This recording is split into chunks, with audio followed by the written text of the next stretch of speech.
I know that feeling. And I know that you did your best. You did everything possible to make it happen. And after all of that, nothing works. Trust me, I know that feeling. When you rely on somebody and suddenly you're left alone in the darkness. Yes, life is dark. Yes, life is negative. But the truth is that after darkness and night, there is a time to the sunlight. Yes, I know that feeling when you think that there is no exit. The key for that exit is not in the outside. The key for your exit is in the inside. We have been given the dignity of choice. Wherever we are today, it's the consequences of yesterday's choices. I was in the same place. I used to live all my life as a king in a kingdom of my comfort zone. Until this kingdom got disturbed by one thing. I discovered that I was only focusing on what I was not getting and forget about what I was not giving. So, I declared to live full and die empty. I have been always asking myself, what is the meaning of my life? And I found the answer.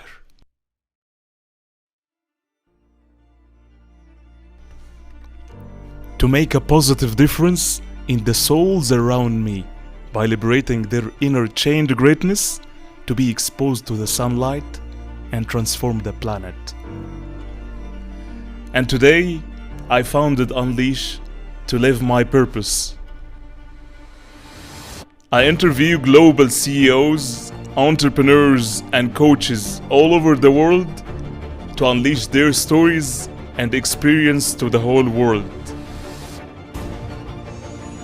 Unleash is the bridge between my purpose and my mission. And my mission is unleashing the human greatness to its utmost potential.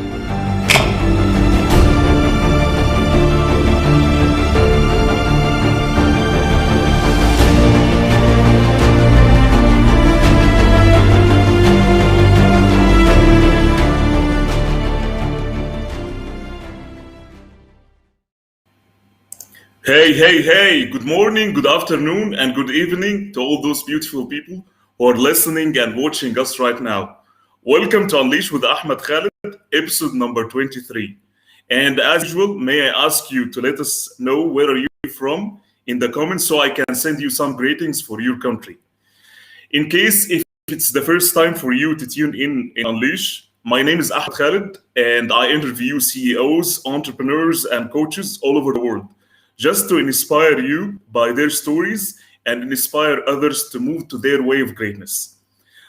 Because I believe one story, only one story can change your life to the better. Because also one story has changed my life drastically. Our mission is unleashing human greatness to its utmost potential. And today's topic could be one of the most compelling topics among people. Many people are carrying greatness, experience, skills inside them. But when it comes to manifesting this greatness to the outer world, they step backward. They feel it's not them. They cannot present themselves on the right way. They feel that they are not worthy. We are not. It's not mine. I cannot do this. They cannot present their ideas or they cannot present themselves on the right way. They think that other people who present themselves and their ideas very well are born like that. And let me admit one of the things that I was one of those people who had these limiting beliefs. I think that I cannot present myself, and those people who present themselves in the right way are born like that. And let me tell you something. This is an illusion. It's not true at all. You are worth it, and you can be a great presenter. The best presenters, from my point of view, are those people who practice and practice and practice till they master it. And trust me, there is no talent here. It's all about hard work. You can be anybody if you have only faith and you have this kind of practice every day. If you work hard on yourself, if you decide to develop your ability every day. And today we have a very special guest who has an inspirational story in that topic. She is an inspirational presenter. She works with global CEOs. She gets mainly visibility of for CEOs and corporates on LinkedIn using purpose-driven content.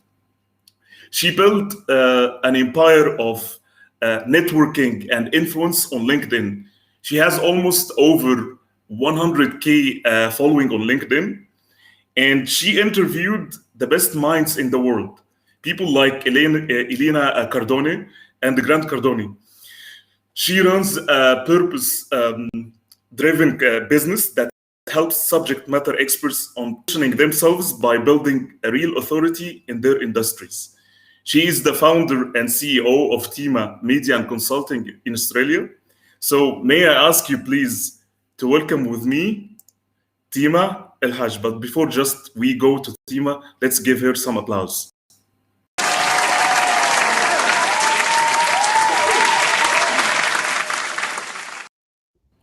Hello, Tima. What a lovely introduction. That's such a beautiful introduction. Thank you so much. I even love watching your intro. I got goosebumps watching that. So thank you so much for having me. I'm really, really pleased to be here. It's a pleasure, Tima. Let me thank you firstly for accepting this humble invitation for Unleash. And today we are going to unleash many greatness to our audience because I know you're amazing and inspiring stories. So are you ready? Sorry, it cut out. Can you hear me? Are you ready? I'm saying? Yes, I can. Yes, I'm ready. I'm ready when you are. So the first question that I'm always asking my guests, so I believe that you spoke about purpose and purpose-driven business. I do believe that there is a reason behind doing what you're doing today. So maybe if you can share with us, what is the reason behind what you're doing today? The reason why my company exists, to be honest, that opportunity really came to me because when I first came onto the LinkedIn platform, I came on to really be known for something different to what I was before, which was in the financial planning industry. I don't know if you want me to go through that whole story, Ahmed, Sure. I came onto the platform. My background was in financial planning for a very long time, for about 16 years, probably a little bit more than 16 years. And I also had my own business in the financial planning industry. And I made a huge decision. It took me a very long time to decide to leave the industry and start fresh. And for about 4 years, I was thinking about setting up my own podcast, but I never did it. So I eventually made the decision, like I said, it took a very long time to basically sell my business and start a new business from scratch, which was the podcast, but also I had a consulting business where I was helping CEOs really just create a new purpose in their life. So I came onto the LinkedIn platform because I knew that a lot of people knew me in Australia, known as Tima, the financial planner. So I said, okay, so I need to start talking about this new mission that I've created for myself, this new purpose that I've created for myself. And so I came onto LinkedIn just really talking about that. And I really wanted to share my podcast and really just do that. And whilst I was doing that, I had no idea, Ahmed, that I had these companies, they were watching me from a distance. And they approached me. And after maybe 3 or 4 months of seeing me build my brand online, now, to tell you the truth, I didn't know I was building a brand. I just came on because I was really passionate about my purpose and I just wanted to talk about it. And so I had these companies approach me and they said, can you come in? We'd love to talk to you about how you can help our company. Now, at the time, I didn't really have anything officially to offer them, but I thought to myself, I said, you know, my background's corporate. This can't be too difficult. I'll be able to go in and have a conversation and I'm sure that I can figure it out as I go. And that's really how it all started. So I had a course that I was initially selling to CEOs and corporates because I managed to find a method that I could go through that helped me create a new meaning, a new purpose, a new career for myself. And I wanted to help people do that. But whilst I was building my brand, these companies were watching me. And we're talking like massive brands here in Australia, massive companies actually. They're listed on the stock exchange, companies that I would never have dreamed to have worked with. But they were silently watching me from a distance. And these are the kind of clients where they never like your content, they never officially like it, they never comment, but they're watching you from a distance. And I am an entrepreneur, so when they came to me and they said, can you help us? I thought, well, this is going to be my new path for my new company. I can see that there's opportunity here. I am different, and my views are very much in line with how the corporate world likes to communicate. So I have a lot of experience in that area, but I do have a creative spin on things. I also understand the finance world, so I understand the business world. So I could see why they did approach me, but it really just happened by accident, really. So, but I did take a massive risk because I didn't know what I was getting myself into. I just said, you know what, I'll figure it out as I go. So that's really how it all started. It's very inspiring story, and I can relate to every and single word that you have said. And one of the curiosity, just I need to understand, there was a trigger behind shifting your mindset from just spending these long years inside the corporate life and then taking a decision, I need to pursue my greatness, or I need to pursue my business. I know that you said that at the beginning, it was not clear, but what was the trigger behind this shift in your mindset? It's a very, very long story, but I will make it as quick as I possibly can. Yeah. So for a long time, I always knew that I was going to have my own business, but I didn't know what it was going to be in. I always wanted to be independent. I've always been very career driven. You can ask my parents. I've always wanted the world.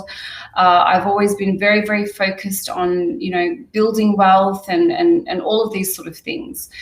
I got into financial planning for many reasons. One, because I wanted to make money and I wanted to be around successful people, and I wanted to be around people that understood money because I wanted to understand money, and I want to be that person in my family that creates generational wealth.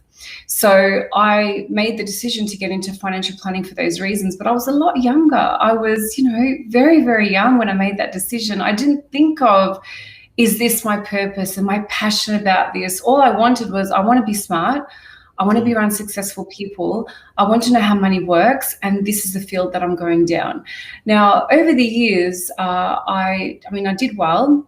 I had jobs where I didn't do so well, but then I had others that I did really well. I worked in the banking sector, and I really did enjoy the corporate world. I did. But it got to a point where it just I didn't know how to describe it. I didn't know that I was unhappy. Does that make sense, Ahmed? So I was doing what I was doing, and this was before YouTube, before, social media was a thing. And at the same time too, Ahmed, like my parents, being Middle Eastern, they're very proud of their children, especially when they're in the corporate world and they have these titles. So my name doesn't exist. When my parents introduce me to people, they say, this is our daughter. She's a senior financial planner. Like, they didn't even mention my name. They're like, they go straight to the title. So I didn't want to take that away from my parents, but I just knew that I didn't want to do this for a very long time, but I kept going because I thought, well, what else am I going to do? I did a double degree in finance, and I did all of my studies. I did my studies in financial planning. I thought, well, it'd be crazy to leave. Like, what else am I going to do? So I left it and I just kept going. Now, I had some personal events that had happened. I will touch on that. My first business was basically when I first had my daughter Zara. She was only a few weeks old. I couldn't go back to work anymore full time. Not initially, because there were some health things that we had to sort out, and I knew that I had to be home for a lot longer than what I was expecting. So I said to myself, you know what, why don't I try something different and start a business? And so I created a fashion label, and it was something that was kind of fun. I didn't think it would turn into a proper business, but that was my first real experience in business. And I taught myself how to draw. I taught myself how to make clothes. I taught myself how to go through that whole process of creating a fashion line. And then I created a fashion label, and I started to produce that and sell that here in Australia. And I did well to some degree. We ended up stocking in some of very high-end boutiques here in Melbourne, but I realized that it wasn't something that I wanted to do for a long time. But at the time, I thought I was going to eventually go back into financial planning, because when I had my daughter Zara, I was on maternity leave.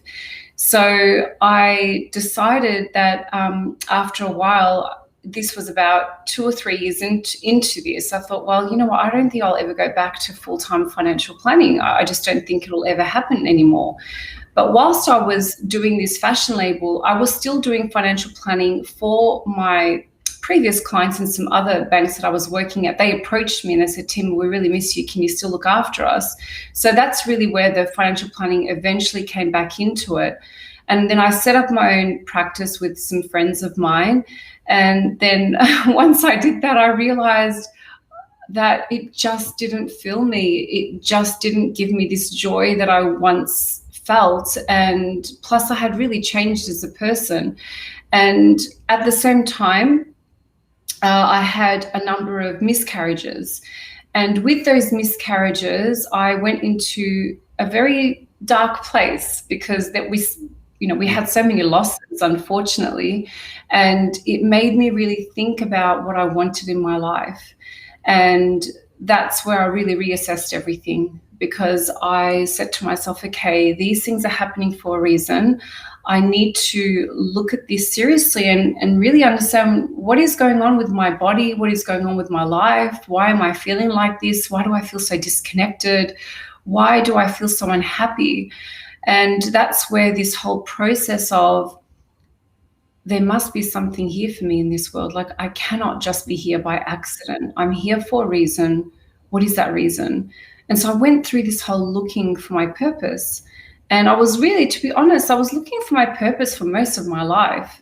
But then I realized that I never lost it, and that it's completely up to me and I can just create it. So that's really how it all started in terms of why I left the industry. It took me about a good 2 years of transitioning out of it, because I wanted to make sure that I was financially in a good position. I don't believe in just throwing yourself in a business and seeing how it goes. I wanted to make sure that I was financially stable and I had all of the financial structure there for me, so that I could embark on this new industry that I was getting myself into. And I had no idea that I was getting myself into the tech and the media space, if that makes sense. So so that's really how that's really the story. But that was hopefully a quick version of the story. Thank you for the inspiring story, as usual, Tima. And just the message here, we want to convey to our audience that wherever you are today, I see that the influence that you have and the networking and the power of influence that you have today, we want to show people that it doesn't come from just empty space. No, you had these kind of ups and downs in your life. So life will never be like a straight line. You had this success, and failure will be along the way in your life. So it's not about just people think that whoever is successful, that he born like that. No, it's all about our decision, that we give a chance for ourselves and we reach to this point. So thank you again for your inspirational story. May I ask just if we can jump into our audience, because we have too many audience today, just to send some greetings. We have our friend Wissen. He's from Ethiopia. Thank you so much for tuning in. Hi, our Wissen. friend, thank you. Joseph is from KSA. Great to see you. Thank you so much for tuning in again. Our lovely friend Ahmed Sulaiman. Hello, amazing Ahmed. It's your friend. Great to see you. Thank you so much. Is he your favorite because he has the same name? Hi, Ahmed. Yes. Great to see you. Thank you so much. He's saying something also. You are brave, great presenter, Ahmed. Thank you so much, Ahmed, for tuning in. We have our friend Leon from Philippines. Thank you for tuning in. I don't know, as usual, there is technical challenges, but it's LinkedIn user, energetic speech. Thank you so much.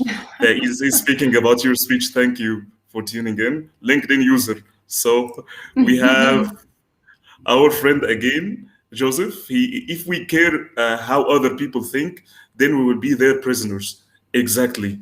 Thank you again for tuning in. We will jump into, if guys, again, if you have any questions in your mind, and due to the constraint and the time of our episode, please ask whatever questions that you have, and we'll jump into your questions in our episode. So, coming back into our core topic, Tima, uh, I heard your vulnerable story about how did you start, and you spoke about how at the beginning when you were not able to speak and you were not able to present your way. So, based on your lovely experience in that and the position that you reached today, how can we be a great presenter?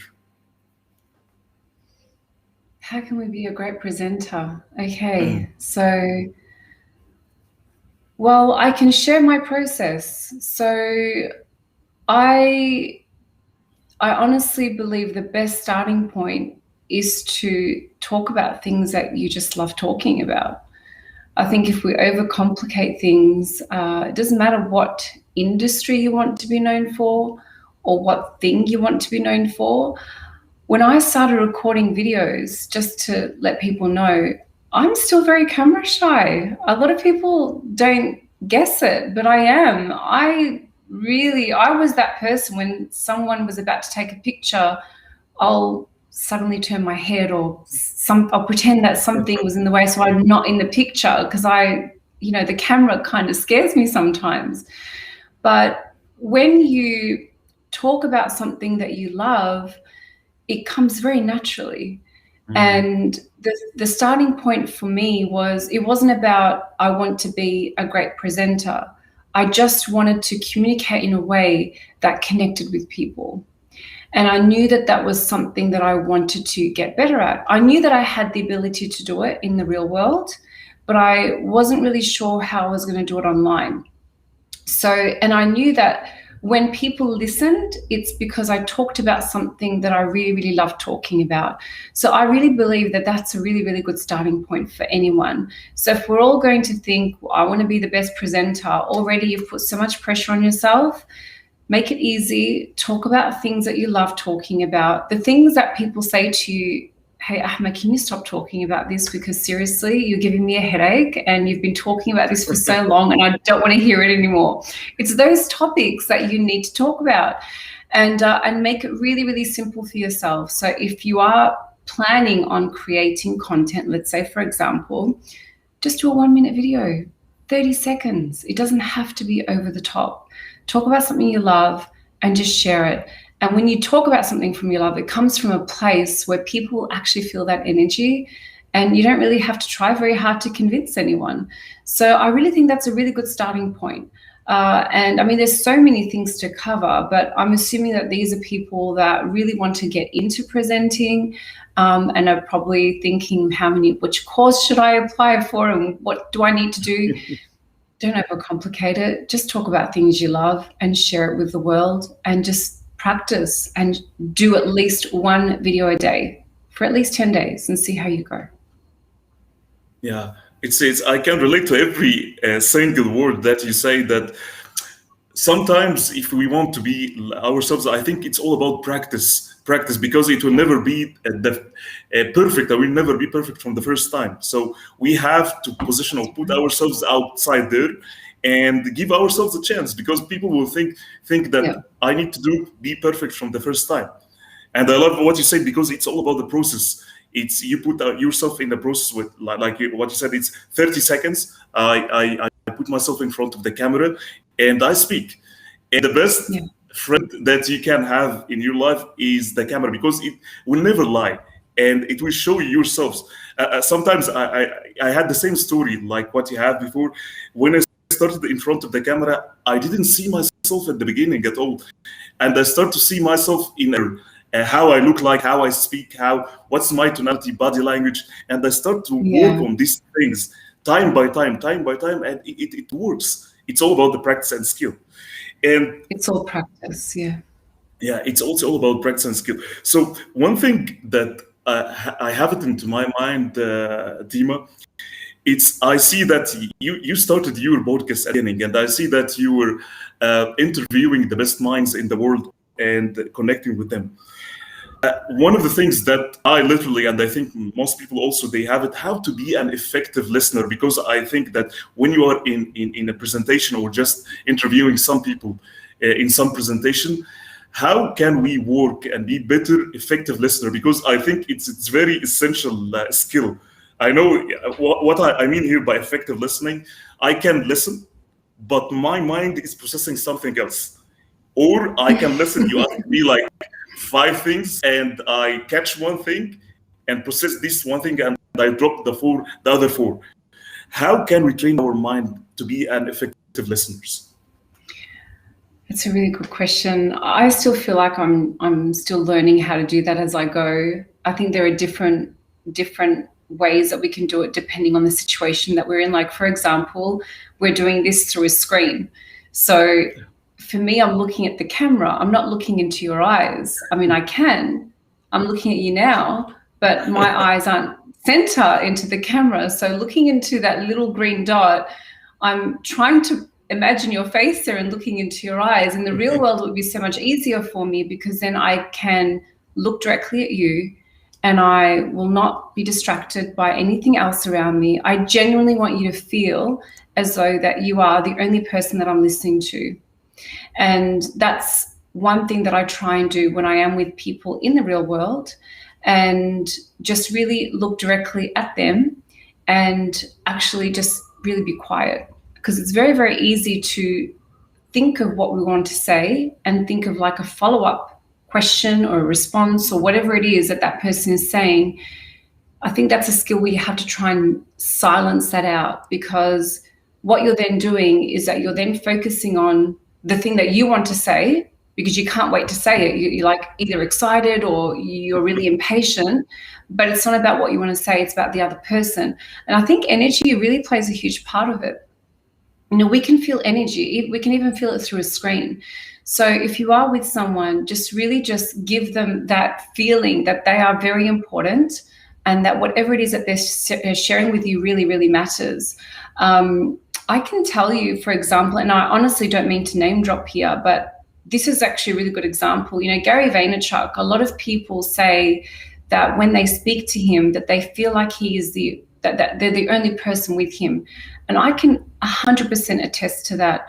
I happened to meet him, and it was purely by accident, but I was brought over to him and I met him. And I mean, who am I to Gary Vaynerchuk? I'm number 10 million, you know, in his world, okay? But when he spoke with me, it was such a loud place and he was looking directly into my eyes.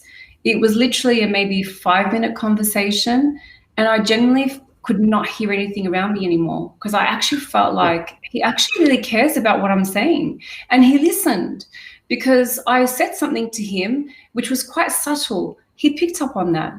He really picked up on that. And so that really said to me that it wasn't about him, he made it about me. So if we make it about the other person, then they're actually going to feel like you've actually heard them. And I think that that's definitely one way that we can get better and better at listening. It's not about us, it really is about the other person. Yeah, I can relate to all of this. Thank you so much for this one. I like what you said. It's all about them, not about us. When we speak, we have to listen in the right way and make it about them. Because most I read about that. When we listen, we position ourselves as the hero, not the guide. When we think like that, but once you position yourself like a guide and helping people and let them feel good about themselves, that you are effective, you have this kind of effective listening. I think these people will perceive you in the right way. So one thing also came into my mind, Tima. I think one of the most barriers when we give a presentation, some people I see them that they're not being themselves in the presentation. They just try to be a model of someone else, or they're not their authentic selves. How to be our real selves when we do a presentation, how to be very comfortable when we do a presentation. Because I believe this energy, I believe that when we are being ourselves, we can attract more people and we can catch their minds and be with them in our presentation. What do you think about that? Well, I mean, to be yourself, you have to be very self-aware. That's really the beginning. It's very easy, social media, like we get so caught up, don't we? We're online, we're looking at what other people are doing, and then you see what another person does and we think they're perfect. We don't know what's going on in their head. They may have tried to copy somebody else. So they're probably feeling anxious or stressed or whatever that is. But to be ourselves, it really comes back to being very, very self-aware. You really need to know who you are. You really need to be in touch with yourself. You have to be connected with yourself. You have to be connected to your mission. And I think having that mission and that purpose, it plays a huge part in being yourself. Because if you are presenting to a group of people, you shouldn't be distracted by wanting to be someone else. The only distraction you should have is what impact you're trying to actually achieve and really being there for the people, whether it's in the room, on stage, on camera, through a live stream like this. Your focus should be on how do I want to make people feel? Why am I here? And what is the message I want to share? If you're focusing on those things, you're not going to think, I want to be like Ahmed or I want to be like this other person. You just want to be yourself. And you're not even thinking about just wanting to be yourself because you're literally focused on this thing, this mission, this feeling and this impact that you want to give people. And so that should really help you not get distracted and not question, what kind of person you are or anything, because your focus is on this thing. What is the impact that I want to have on people? And that really should help. Yeah. So I think this is it's not easy one. I believe in that. That's why I want to ask you about improvising. When it comes to improvising, I think it's not easy improvising versus preparation. What is the best time to improvise, either improvise or prepare for a presentation, based on your experience as well? I think you need to have both, really, because improvising sometimes happens when things go wrong and you just have to improvise and kind of like go with the flow. And I think as long as you can just not give yourself the space and give yourself the time to not have to respond to something so quickly. Like we think that we have to fill gaps and we have to fill everything up, and we really don't. So I'll give you an example. With one of my interviews, it was an in-person interview, and I was told that I had a full hour to actually interview this person. And they're super famous, extremely, very famous around the world. I was so prepared. I knew exactly what my first line was going to be. I spent like over 30 hours of researching this person. And then I came into the room and they're like, you only have 15 minutes. And I went from, oh my gosh, I thought I had an hour to now 15 minutes. How am I going to build this connection with this person? They don't know me. I know who they are, but I need them to trust me. So what am I going to do? So I thought, okay, Tima, this is your moment. You can either stress or you can improvise and just make the most of it. And so I said, okay, how am I going to make this person really, really trust me and feel comfortable with me? And so I had to improvise. I couldn't use what I initially had prepared because it wouldn't have made him comfortable. So I had to improvise. And I think what I did in that moment was I took a step back and I said, okay, even though it was like for 3 seconds, I had to literally take a step back and go, I don't want him to feel my nerves and I don't want him to think I'm stressed, because I was like inside, I was like, how am I going to do this? This is going to be impossible. But I trusted in my own ability to communicate. And I know that one of my biggest strengths is to make people feel at ease and to trust me. So I said, okay, Tima, you can trust yourself. Just do what you would normally do in the real world. Like, this is not a big deal. This is just a conversation. And so I said to myself, okay, I'm just going to have to try something different in the beginning, but then I can slowly go back into my prepared version of the interview. But I had to cut it down to 15 minutes. But because he was so comfortable with me, I ended up getting 45 minutes in the end. So I think you have to have both. You need to, to improvise, you need to be completely self-aware and be comfortable with yourself, and just have that self-belief and just laugh it off. Like, you just have to laugh it off, but always, always, always be prepared. You have to be prepared, because if you're not and you are a little bit uncertain, you don't really have much to fall back on. At least you can fall back on a structure or a prepared thing that you had actually practiced for, before. So I definitely believe you need to have both. So I hope that answers your question, Ahmed. Yeah, 100%. The reason that I asked you this question, because sometimes we prepare 1,000%, not even 100%, 1,000% that we keep repeating, practice, practice, practice. And I had these situations in myself when I had these words in my mind. And one time when I go live or when I'm in a presentation, everything vanished one time, and you were left alone. I don't know what to say. So if at this point, that's why I asked you this question. At this moment, what shall we do? Do you have some way of thinking? Because I think this is the worst thing if you are in front of the people or audience or anywhere, and then one time your mind, I think that you had this situation, your mind got paralyzed, and the dot is not connected. So you left alone, and you have to be yourself. You have to slow down, and you have to think in the right way. Maybe you will lose the script, but sometimes I think even it's better to speak from heart.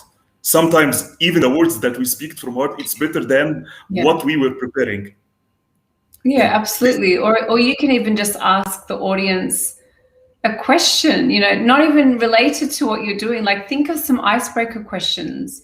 And if you have lost your spot, you'll eventually come back to it, but you just have to break the energy up, right? So ask the audience a question. Maybe just pick someone from the audience and ask them a totally random question. Whilst they're answering, I know we need to be listening, but your brain will eventually remember what you were meant to talk about.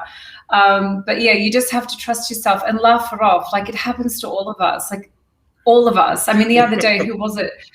Joe Biden forgot Australia's prime minister's name. He said, "Oh, the man from down under." I mean, that was actually quite funny, but he forgot his name, and that happened globally, and that was on camera. So it happens to all of us.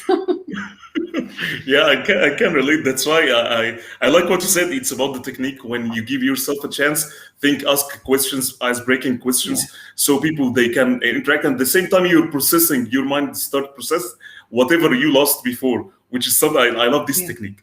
So one question. Sometimes we feel that we are not worthy enough to be, because this is what I've mentioned at the beginning of our episode. Many people, they think that they are not worthy enough just to be a good presenter, and they think that the people that they are good presenters, they are born like that. What's your view on that, and what is the message that you can convey to those people? So many people feel as though they're not worthy enough. I mean, it's not an uncommon thing. And you will find that a lot of people that are in the spotlight, a lot of them feel that way. And that's one of the reasons why they're in the spotlight. So I would say that, if you do feel like you're not worthy enough, you need to ask yourself again, if you go back to having this mission, it really will help you. Because when you think about you not being worthy enough, and I'm sorry to say, it's a very selfish way to look at it, because again, you're making it about yourself. If you take that pressure off yourself and say, okay, that's just how I feel, but that's more of a confidence thing. It's a skill that you can build yourself up on over time. But if you fall back on a mission and this impact and this purpose and this vision that you have, this feeling of lack of, it won't be as great in comparison to your mission that you're setting out to achieve. So those insecurities will feel a lot smaller, even though they'll still be there, but your mission is so much bigger that you'll say, okay, this is so much more important than how I actually feel.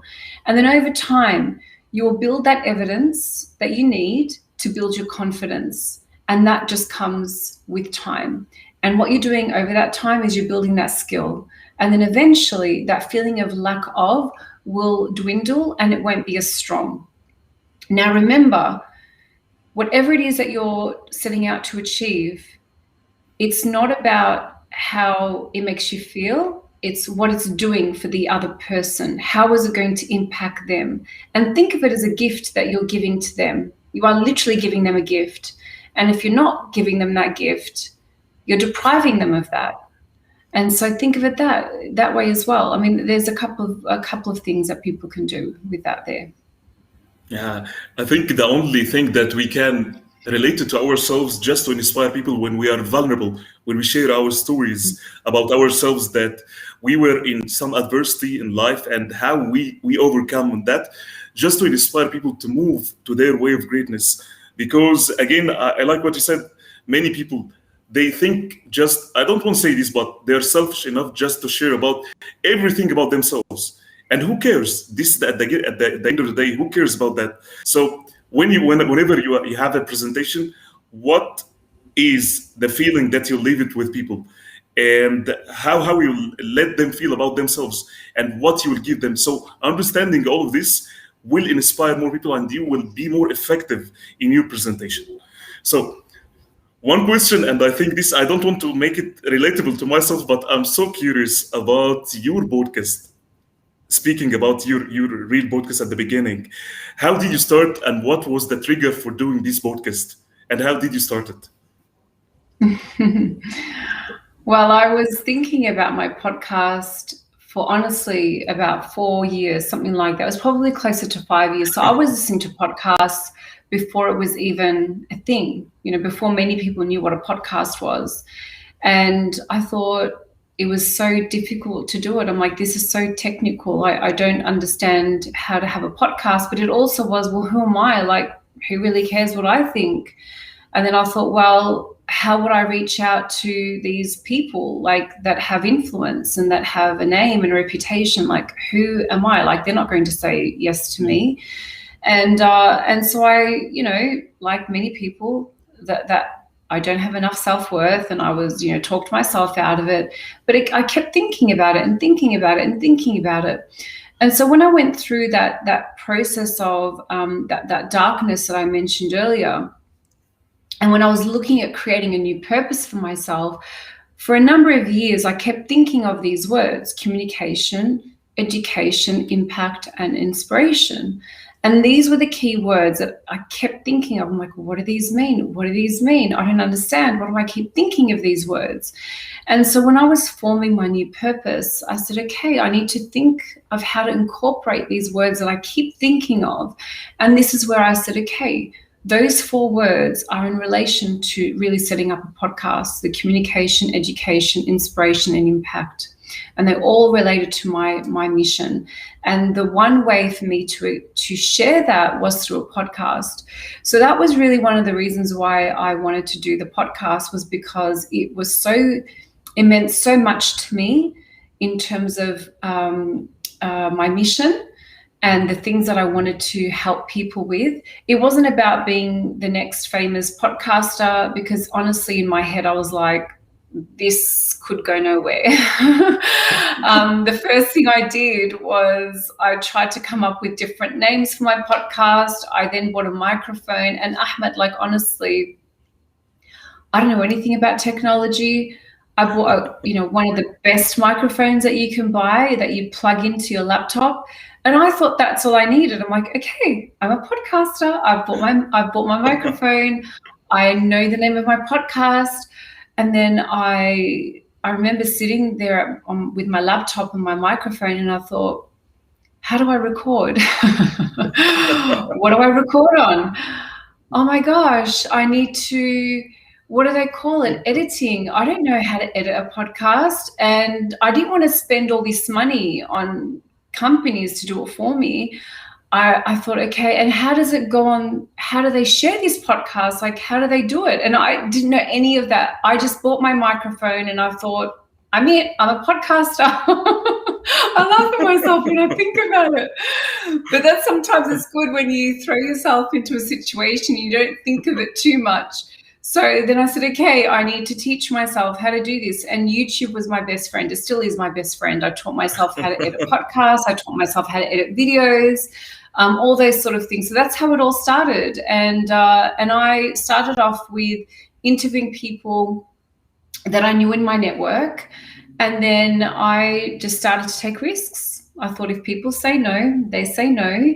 One day they'll regret it because I know I'm going to be amazing at doing this. And I just started to reach out to people. And the thing is, Ahmed, because my mission was so strong and still is strong, I wasn't scared. I just wasn't.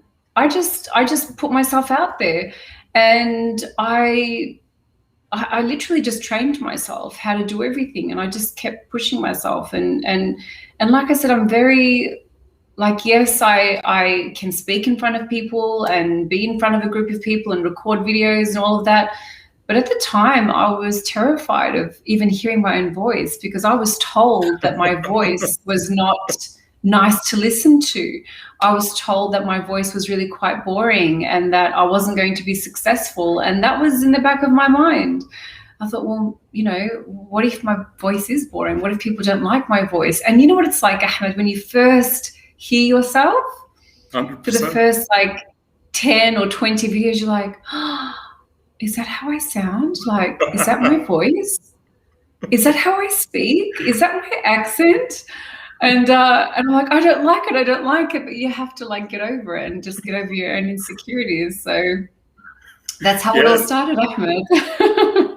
Very relatable. I see that the same because, as I said at the beginning, camera or just mic will let you know more about yourself because we didn't give this chance to ourselves. We don't have mirror. And the good thing that when you see yourself and you admit, because many people that they got scared and this, I will never be like that. I will never be successful. I will never be that person that I want to be. But when you have this courage just to confront your reality and work on yourself, see some gaps that I see. Yes, I know that I have these gaps, but I will not leave it. I will work on it. I know these gaps and I need to get some skills.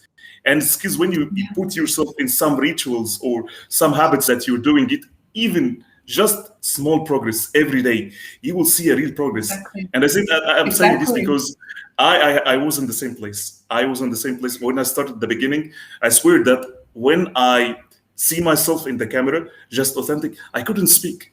I couldn't do an interview with people. I don't know how to say, like what you said, we speak like together right now. And when you finished, I say, wonderful, wow, great. So these things or these skills, when you have it along the way, if you don't position yourself in that place, you will not get this skill. But put yourself in that place, and along the way you will learn, even regardless what people they will say. But position yourself in that place. Don't be afraid. 100%. And I just love to add one more thing. When I started, so this was in 2018, so it really wasn't that long ago. I started doing this in May of 2018. And when I started to do videos, Ahmed, honestly, and I kind of laugh at myself now, but I understand why I felt that way. I thought I was too old. I'm like, I'm not this young, cute, like female, where I'm like, because I would look at these Instagram influencers. I'm like, oh, they're so young and they're so beautiful and they're so energetic, and I'm not like that. Like, I'm just myself, if that makes sense. And so I had to get over my own insecurities, which was it's very difficult for a female because you get judged on your appearance a lot. You get judged on whether you're too old. Yeah. You get judged on whether you're, wearing something that's inappropriate. You get judged for wearing too much makeup. You get judged for many different things, okay? And so I was really worried about that. I really was. And one of my first videos, and I'm not really ashamed to say it, but I I understand why I did it, but now I have never done it after that. I used a filter on Snapchat or Instagram. I can't remember which one it was, and it wasn't a very bad filter. It just, when the things that make you just that little bit prettier. So I used one of the filters, and then when I posted the video and I watched it back, it was literally a 27-second video, and I watched it and I said, "Oh my gosh, I don't look that different," but I feel that I'm really lying to myself.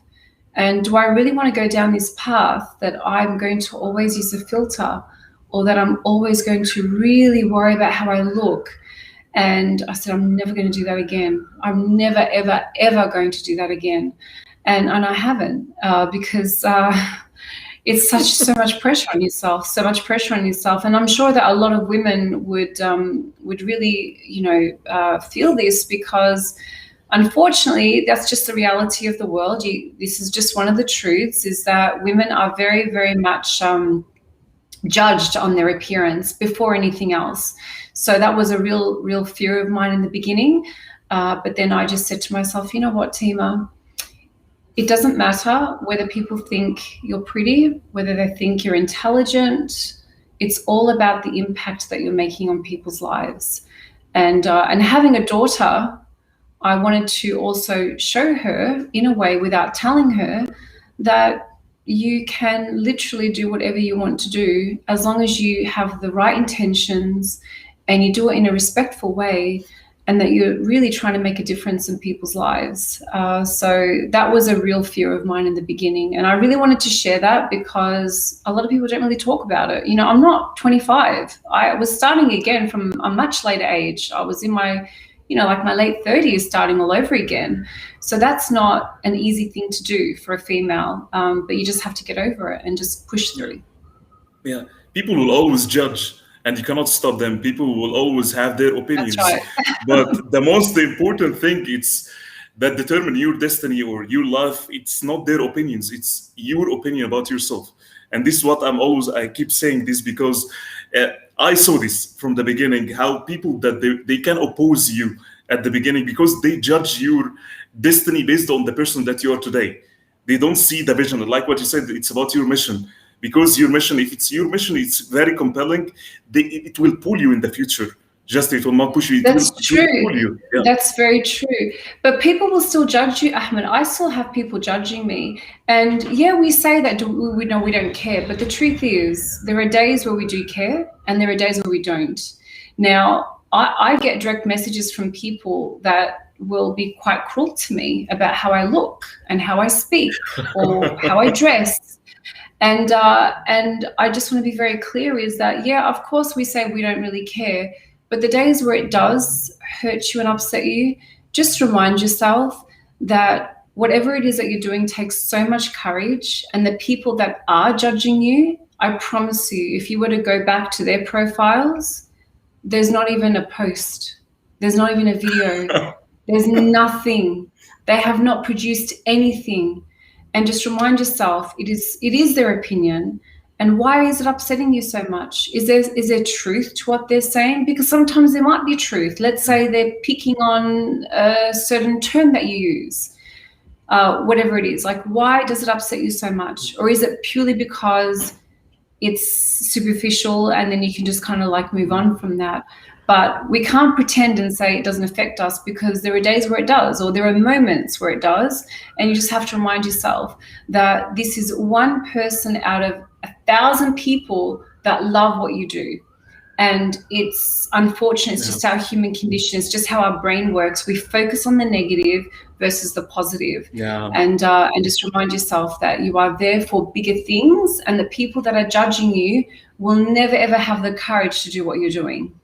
Yeah, I relate this. I can relate to this also, because I had the same situation before. Because, when you start, you will never have all people that they will accept you. Just you will have some opposition, which is something. It's normal. It's normal that you will not have 100% of people that they accept you as is. And at the beginning, if you don't fortify your mind that, like what you said, it's about percentage. That 99.9% that the people they support you, and if you have 0.01% people that they maybe have some comment or just give you some negative feedback, you will be devastated. And if you fortify yourself that what is the majority, because sometimes, yes, maybe the people that they are saying it's right, it's constructive feedback if the majority is saying the same. But if it's 99% people they accept you and just 1% is just maybe, I don't want to say it, but they hate what you do, they feel some jealousy, or they don't like what you're doing because they cannot do what you're doing. So it's about ignoring, and I know it's not easy. Just let me admit this. If you cannot separate the problems from the emotions at the beginning, but if you train yourself, today we reach to a point really, whatever comments that we have or people that they oppose, it's about filtration.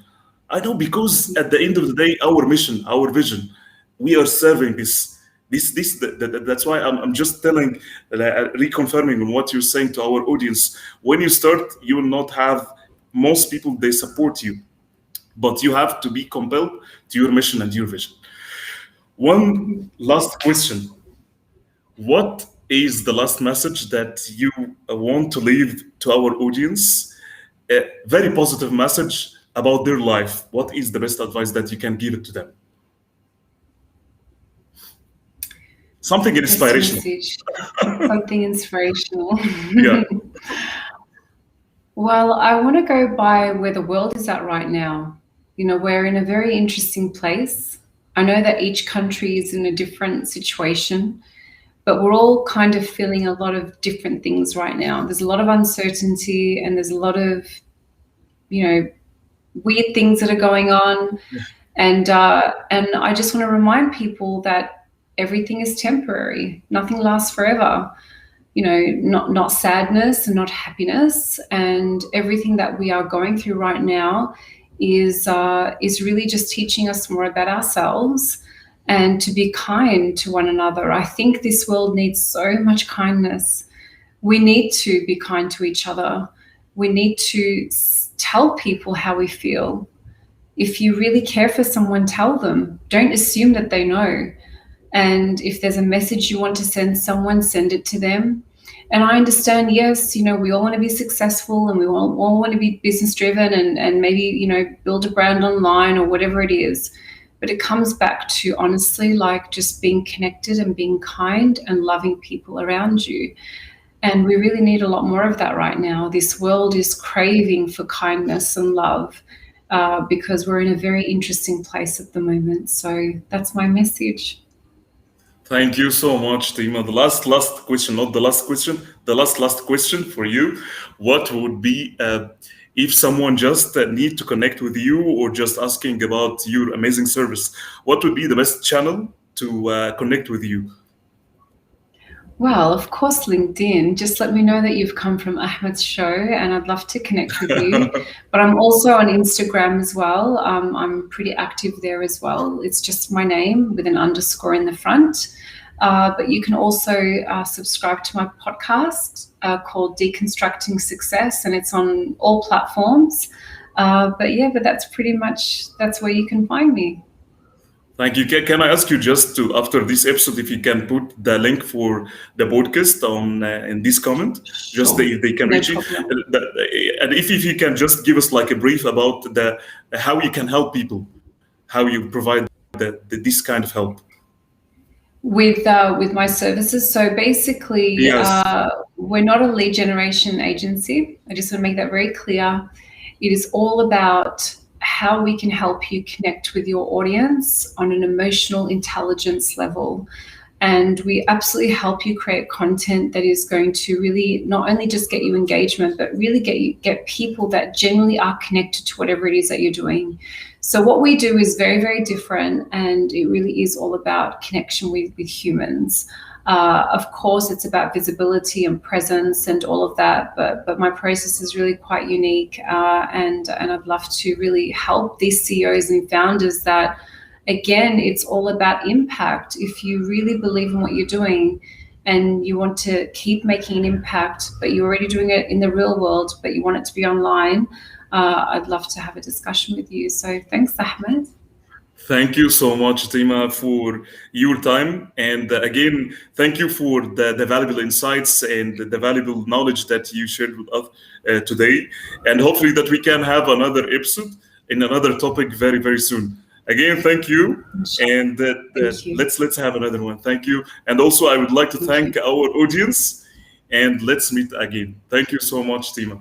Have a great day, guys. Thank you, everyone. Thanks, Ahmed. Bye-bye. Thank you, Tim. Bye bye.